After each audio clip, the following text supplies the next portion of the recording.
Welcome. It is Verdict with Senator Ted Cruz. Ben Ferguson with you, Senator. We've got a lot to discuss. Everything from New York to Virginia, Supreme Court, and even some other crazy stuff that's happening in the world in today's show. Look, today's episode is all about blue states gone wild. It starts with California and the fact that we have a sitting Democrat mayor in California who was just indicted and pleaded guilty to being a communist spy for China. That's hard to believe, but that is reality. It's a problem the Democrat Party has writ large. We're also going to talk about Virginia, the Virginia Supreme Court decision striking down their rabidly partisan redistricting. Democrats in Washington are freaking out. They are talking about blowing up the entire government of Virginia because all they care about is power. We're going to break down what that Virginia Supreme Court decision was about and what the reaction of the Democrats is to it. I also want to take a moment to talk to you about an incredible organization that we want to make sure is on your radar screen. It's called Compassion International. I want you to pause what you're doing for just 1 minute, and I want you to hear about Alejandra. She lives in a remote community with very few resources and little to no health care.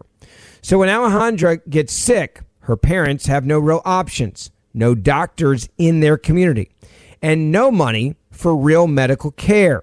By the third day, her body was shutting down. She woke up and just long enough to tell her mom, "I can't take the pain anymore. I can't keep going." Her parents drove hours to find a doctor who tried everything, but she needed a private hospital, and that was impossible for her family to afford. And that is when Compassion International stepped in. Now, through Compassion, Alejandra was treated, and against all odds, she survived. She lived because someone, just like you, took action. Right now, unfortunately, there are children just like Alejandra who won't survive unless someone like you steps in. Compassion International partners with local churches, providing children with the support that they need, critical medical care, plus food, education, and the hope of the gospel, all in Jesus' name. So help a child just like Alejandra today. You can visit compassion.com. That's compassion.com. All right, Senator, let's start by going back in history. We have seen a lot of really significant infiltration into our government, going through elected officials with China. China spends an incredible amount of money spying in the United States of America, but we've never heard about a elected official actually working for the CCP until what we've seen in LA. But I do think we need to set the stage so people understand what we've witnessed in this mayor, technically outside of LA, in a very plush area of California, is not only shocking, but it tells you just how much the CCP is willing and wanting to get involved in our politics in this country. And there was even bribery that came up in Washington, D.C. this past week, offering 10 grand to someone that's on a committee, to one of the staffers that actually is supposed to be investigating China, trying to have influence in the United States of America. Look, there is a systematic effort by the Chinese Communist government to undermine the United States of America, to undermine United States government. And in particular, they've targeted the Democrat Party because the Democrat Party is apparently open for business. Now, if you look at the latest facts, I'm going to read from the press release from the U.S. Department of Justice. Los Angeles, the mayor of Arcadia has been charged in federal court with acting as an illegal agent of the People's Republic of China, the PRC, the Justice Department announced today. Eileen Wang, 58, of Arcadia, is charged via information with one count of acting in the United States as an illegal agent of a foreign government. Now, you could hear the Democrat partisans, you could hear the media say, oh, this is a partisan attack by the Trump Department of Justice. They're just going after Democrats. There is no chance this elected Democrat mayor is an agent working for the Chinese Communist government. Well, let me read you the next paragraph. In a related filing, Wang has agreed to plead guilty to the felony count. In other words, she's admitting it, which comes with a statutory maximum sentence of 10 years in federal prison. Wang was elected in November 2022 to the Arcadia City Council, a 5-person governing body from which the mayor is selected on a rotating basis. Quote, individuals in our country who covertly do the bidding of foreign governments undermine our democracy, said First Assistant United States Attorney Bill Asili. The plea agreement is the latest success in our determination to defend our homeland against China's effort to corrupt our government. By her own admission, Eileen Wang secretly served the interests of the Chinese government. Let this serve as a clear warning. Individuals who act on behalf of foreign governments to influence our democracy will be identified, investigated, and brought to justice. According to the plea agreement, from late 2020 through 2022, Wang and Yao Ning Mike's son, 65, at Chino Hills, worked at the direction and control of the PRC government officials and coordinated with U.S.-based individuals to promote the PRC's interests by, among other things, promoting pro-PRC propaganda in the United States. Son is already serving a 4-year federal prison sentence after he pleaded guilty in October 2025 to acting as an illegal agent of a foreign government. Wang and Son worked together to operate U.S. News Center, a website that purported to be a news source for the local Chinese American community. Wang and Son received and executed directives from the PRC government officials to post pro-PRC content on the website. For example, in June of 2021, a PRC official contacted Wang and other individuals via the WeChat encrypted messaging application with pre-written news articles. In other words, the Chinese Communist Party wrote the news articles, including a PRC official written essay in the Los Angeles Times that stated, Chinese stance on the Xinjiang issue. There is no genocide in Xinjiang. There is no such thing as forced labor in any production activity, including cotton production. Spreading such rumor to defame China, destroy Xinjiang's stability and stability, weaken local economy, suppress China's development. Minutes later, Wang posted the article on her own website and responded to the PRC official with a link to the article on her website. The others in the group chat did the same. The PRC official responded, so fast, thank you, everyone. Now, this pattern, and by the way, it goes on and on with repeated instances of this. This is not a unique problem. So let me say two things. Number one, Ben, have you heard a single Democrat denounce the fact that an elected Democrat mayor in California was a now admitted and soon to be convicted agent of the Chinese Communist Party? Have you heard a single Democrat say a negative word about that? No, and I think you even go a step further than that, and you say the reason why is because it seems like the Chinese Communist Party and the Democratic Party are almost one and the same in so many of these instances. They've gotten a free pass for years. Yeah, look, I don't want to go that far. I think that's an overstatement. But let's take some of the facts. So Senator Dianne Feinstein, I was going to say Exhibit A of how I would fight back, so make it for me.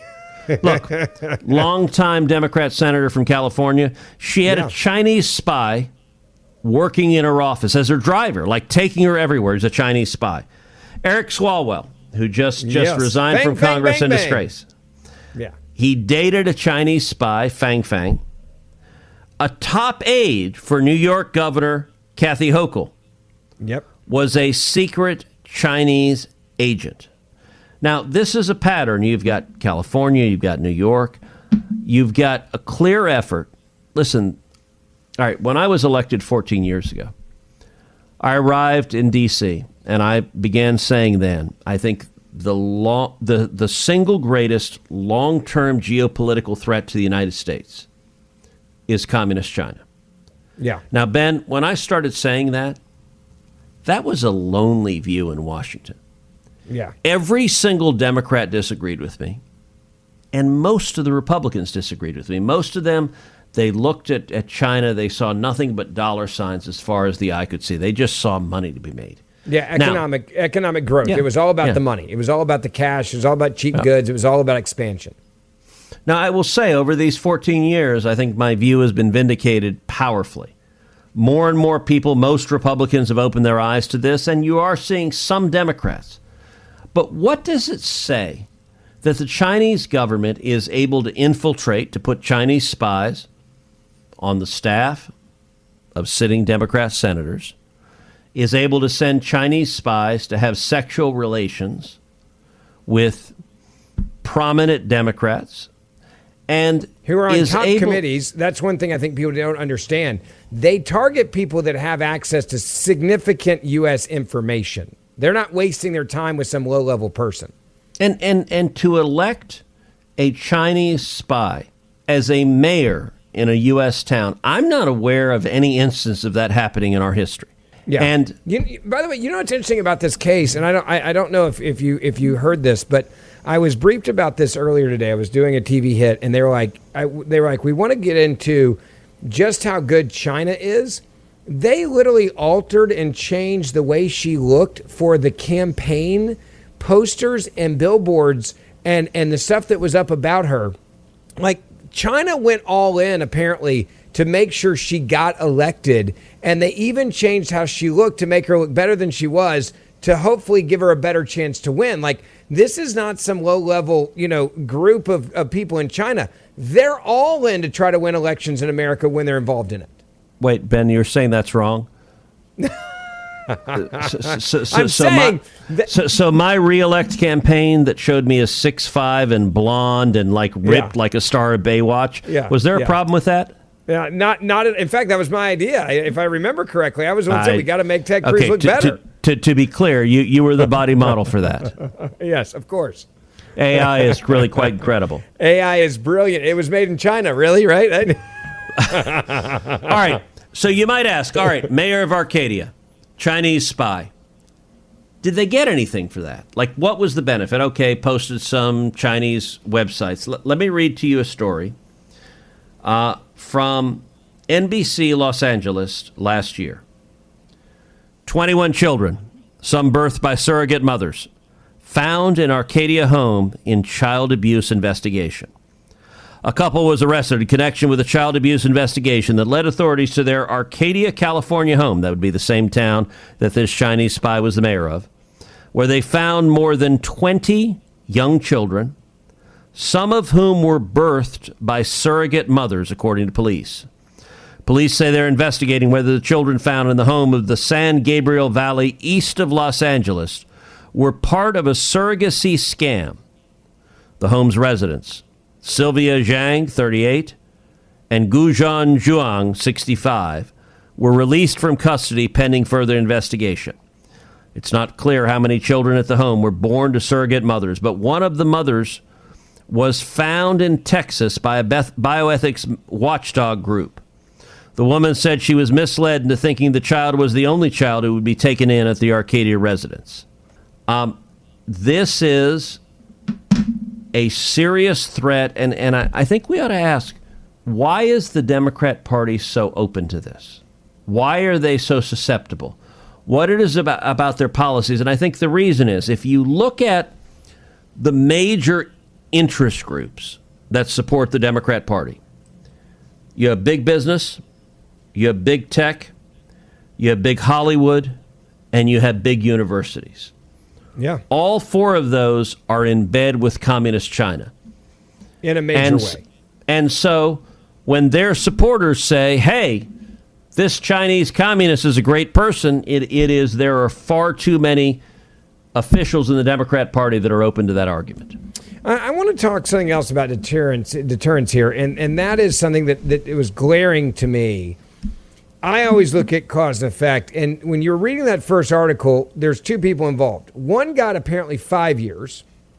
The other gets 10. Now, if you serve 65, 70%, depending on the sentencing guidelines for federal crimes, then she'll get out in probably 6.5, 7 years. He'll get out in 2.5, 3. And that's like, if you think about what they were doing, the risk they're taking, and even if they get busted and get the maximum sentence, Senator, they still have a life ahead of them. Like, this is not going to jail for 30 years or 40 years or even 20 years. I mean, 5 years down to 2.5, Yep. 3, 10 down to 6.5, maybe house arrest, good behavior. Like, I got to ask the question, what the hell are we doing as a country with our sentencing guidelines? If you're an American citizen, you're spying for an adversary of the United States of America. I don't care if it's Iran. I don't care if it's Russia. I don't care if it's China. And you are committing espionage. By the way, it used to be a big deal. How are we not bulking up these sentencing guidelines to where there might actually be a moment you think maybe this isn't worth it to go work for the Chinese Communist Party or the Russians or the Iranians, because I don't want to go to jail for the rest of my life if I get caught? Look, fully agree. The idea that you would have an elected mayor in the United States serving as a spy for our enemy, for the Chinese communists, the maximum she can face under current law is 10 years in jail. She may well get substantially less than that. That is not much of a deterrent. I think we ought to ratchet up that punishment. And here's another example of how widespread this is. This is an article from the New York Times. He offered a lawmaker's aid, quick cash. Was he spying for China? When a man identifying himself as Chris Chen reached out this winter to an aide on a House committee focused on threats from China, he came armed with a lucrative offer. The staff member, Mr. Chen proposed, could earn $10,000 or more by barely lifting a finger. All he would need to do is agree to phone calls every other week to share information about the committee's work and U.S. foreign policy about China. Insights into U.S. trade or national security issues, including the Trump administration's plans for Venezuela in the aftermath of the January military operation there, would be especially valuable, Mr. Chen said. To sweeten the pot, Mr. Chen repeatedly promised to send the aide $2,000 up front. The offer seemed too good to be true. Instead of quietly accepting the deal, the aide, whose identity the New York Times agreed to withhold because he works on sensitive policy issues related to China, reported it to his bosses on the House Select Committee on the Chinese Communist Party. The panel quickly concluded that Mr. Chen was not the Singapore-based business consultant he claimed to be, but instead was likely a Chinese intelligence officer or contractor seeking a new recruit. Rather than cut off contact, the committee's Republican majority staff agreed to keep talking to Mr. Chen. They recorded a series of calls this winter to learn more about Mr. Chen's tactics and interests. Transcripts of those calls, which the committee shared with the Times alongside some of the recorded audio, depict a determined, at times impatient individual, eager to earn the trust of his mark and get down to business. Mr. Chen mixes holiday greetings with elaborate questions about manufacturing in Vietnam and Mexico and the future of Venezuela's oil industry. This is a pattern, whether it is trying to recruit spies who are staffers on Capitol Hill, or whether it is placing spies as staffers to Democrat senators, or whether it is sending honeypots to sleep with Democrat elected officials like Eric Swalwell, or whether it is in this instance, and this is the most brazen, electing a Chinese communist spy as a mayor, a Democrat mayor. This is a concerted effort, and we need to be serious fighting this. I want to take a moment and ask you to help the people in Israel with my friends at the IFCJ working right now on the ground for all those in need. When we talk about Israel, we're not just talking about a place. We're talking about a people connected to a promise made by God, one he has never broken, and one that continues even today, because God's character doesn't change. What he begins, he sustains. What he promises, he fulfills. And that matters today. Right now in Israel, families run to shelters as sirens sound. Now, this isn't just a crisis. It's a call to respond. For Christians, caring for Jewish people isn't rooted in politics. It's rooted in trust in a God who keeps his word. So we don't stay distant. We step in with prayer and practical help. The International Fellowship of Christians and Jews is on the ground, bringing food, caring for the vulnerable, and reminding people they're not alone. This is what it looks like to align your heart with God's, to pray, to show up, and to care. So join us in praying for peace of Jerusalem and for the people who need it right now. Visit prayifcj.org. That's prayifcj.org. Why is the Democratic Party so quiet on this? Why are they not condemning this? Why are they not openly talking about it? Why is the media not talking about this? It's part of the reason why we love doing this show. I want to move to Virginia. And by the way, Ben, I do want to say, when you pitched to me last week that we should say verdict is sponsored by China prison camps, I thought it was a persuasive argument. And you did say that someone offered you a bucket of cash. But I for one, am glad. It takes more than $2,000, my friend. More than $2,000. Now look, if they offered to let you go on the pro tennis circuit. Yes.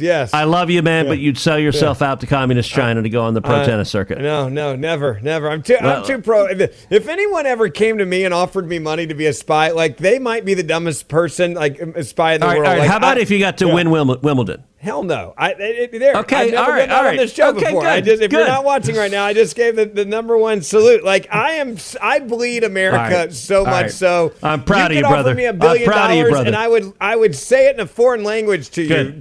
You know what yourself. Okay, good. I just said to ask you because I'm like, You know when they say everybody has a price? That, like, no, like on like being pro-America, like, no, I would risk my life for this country, but I wouldn't, like, the idea. I remember, it's so funny you talk about Spies. Movie Breach. Did you ever watch the movie Breach about one of the worst spies in American history who was giving out information? He finally got caught. It's a phenomenal true story movie. Is this what Robert Hassan? Is that who it is? No, it's is that the right name? Oh, it was. Now you're going to make me Google the spy's name, but go watch Breach. I don't know the movie, so I'm okay. It's phenomenal movie, and see, now you're going to make me go here. We're doing this live. Breach movie. It came out in 2007. It was Ryan Felipe and Chris Cooper were in the movie. Chris Cooper plays Robert Hansen. Excuse me. Did I pull that name like out of the ether? I am impressed. I give you a golf clap for that. I give you a golf clap. But when that I was haven't even seen down, the damn movie.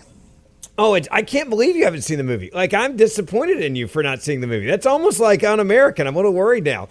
But go watch the movie. But when that happened, my mentor, who, by the way, he just turned 84, so that's a big deal, John Ashcroft, his first day on the job in 2000, they go, oh, and by the way, we're about to take down like the worst spy and one of the worst spies in American history, and had to get read in on this. And then when the movie came out, and of course I asked him a million questions about it. But when you see a guy like that do that, it still blows my mind. You can be an American, you can work in the FBI, you can be just selling these secrets just because either you're disgruntled and you're a little bit crazy. It blows my mind that people sell out their country. It really does to stay. But go watch the movie, and I can't believe I've actually watched a True Story Center that you haven't watched yet. It's I feel like I've straight up one-upped you on this one. I feel good about it right now. All right, you got to tell me when you watch the movie, by the way. Let's move on to Virginia real quick, and this one is also a very interesting story.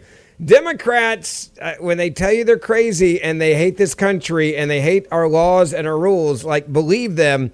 Democrats now are threatening to boot the entire Virginia Supreme Court. And let's explain how we got to this point, Senator, because this is a warning of us coming with our U.S. Supreme Court. They want to get rid of it. They want to pack it every time they get a ruling they don't like. It doesn't matter. There is no law and order anymore in the Democratic Party. They don't get their way. We just dismantle the Supreme Court, dismantle the Constitution, get rid of everybody in our way.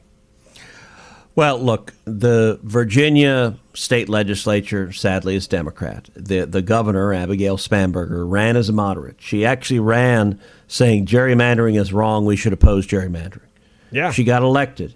And by the way, Abigail Spanberger is a object lesson for elections across the country. The Democrats who run as moderates are lying to you.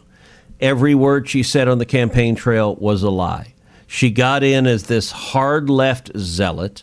She immediately stopped cooperating with federal law enforcement, started releasing illegal immigrants, violent criminals into Virginia. She began proposing new taxes on just about everything you can imagine.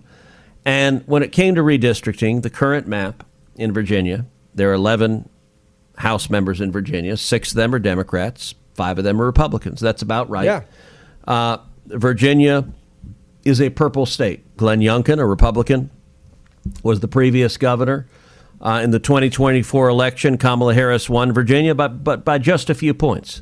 So 6-5 was about right in terms of where the state was divided. But the Democrats, for them, power is the number one objective. And so they rammed through an emergency redistricting plan that took the map from 6-5 Democrat to 10-1 Democrat.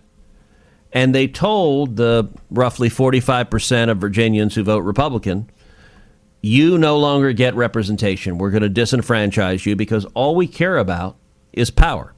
And basically, they drew these horrible maps where much of Virginia, the rural parts, are bright red.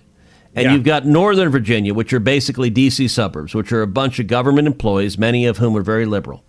And so they drew these maps where most of the districts reached into Northern Virginia, grabbed a bunch of government bureaucrats, and used them as left-wing voters to turn the rest of the district blue. Well, the problem is they got challenged in court. And initially, a trial judge ruled that the redistricting was illegal under the Virginia state constitution. That got appealed to the Virginia Supreme Court. Now, the Virginia Supreme Court, the justices are Democrats. They were put on there by Democrats. They were confirmed by Democrat legislatures. The Virginia Supreme Court last week, shockingly, most observers were astonished, looked at the Virginia state constitution and said, hey, what the legislature did here was illegal, and they struck it down. By the way, the previous Attorney General of Virginia, Republican Jason Miyares, had written an opinion saying under the Virginia Constitution, you can't do this. This is contrary to law. Now, when that happened, Democrats in Washington, their heads exploded because this was critical to their seizing power. Since then, they have called for, number one, they've called for putting a mandatory retirement age in Virginia on the Supreme Court of 54. Their entire purpose is to throw every justice on the Supreme Court off so they could pack them with left-wing activists who will uphold the redistricting. They have also talked about just fundamentally overturning. So Mark Elias, who is the hardcore left-wing Democrat lawyer who brings all of these incredibly partisan decisions. Anytime a Republican is elected in close election, Mark Elias files a lawsuit seeking to overturn the voters' will. He is one of the most rabid partisans in the country. He tweeted out a quote from the Virginia Constitution. Quote, whenever any government shall be found inadequate or contrary to these purposes, a majority of the community hath an indubitable, inalienable, and indefeasible right to reform, alter, or abolish it in such a manner as shall be judged most conducive to the public weal. And to be clear, what he is saying is, I don't like what the Virginia Supreme Court concluded, even though they're Democrats. Yeah. So abolish the government of the state of Virginia. That's how radical these zealots are. And by the way, you combine that with the recent decision of the U.S. Supreme Court that concluded that racial gerrymandering is unconstitutional, that drawing congressional lines, discriminating, saying we're going to put people of one race in the district, take people of another race out of the district, that's unconstitutional. Now, it had been an open question whether complying with the Voting Rights Act was essentially an exception to the constitutional prohibition on racial gerrymandering. And the Supreme Court concluded 6-3, no, it is not. That the Constitution, the 14th Amendment, the 15th Amendment, prohibit discrimination based on race, prohibit voting discrimination based on race. I think that is the right reading of the Constitution. And the Democrats have lost their ever-loving mind. Because understand, look, all right, all of New England, you take the states in New England and the Northeast, which vote anywhere from 60-40 Democrat to 65-35 Democrat, depending on the state. How many Republicans do you think are elected in all of New England? I'm going to go with 0. 0 would be right. Yeah. In state after state, Massachusetts, 0. Maine, 0. Vermont, 0. New Hampshire, 0. Rhode Island, 0. Connecticut, 0. That is, they just gerrymander the heck out of it, and they have 100% of the representation Democrat. In the South, Democrats have used the Voting Rights Act to insist if you can draw a district that elects an African-American Democrat, you must elect that Democrat. Now, the bizarre thing is, we've seen Democrats who also insist, and one of the more absurd things, they've said, well, in light of the Supreme Court decision that discriminating based on race is unconstitutional, you've seen Democrats saying South Carolina will never, ever elect an African-American to Congress. Now, I have to admit, when that happened, I pulled out Twitter. I like when you get your little snarky tweets out there. I knew as soon as that said, I was waiting for a countdown clock until you did what you did. I could have predicted that tweet, and like in a moment's notice, as soon as I saw, I was like, I can't wait, and then you did it, so keep going. Yeah, I said, hey, Grok, who is Tim Scott? Yeah. And why did Democrats believe he's not black? So he's Tim a Republican. Scott, yeah, Tim Scott is my colleague in the Senate. He's African American. He was elected to Congress, to a House district in South Carolina. Then he became a senator. He's been reelected over and over and over again in South Carolina.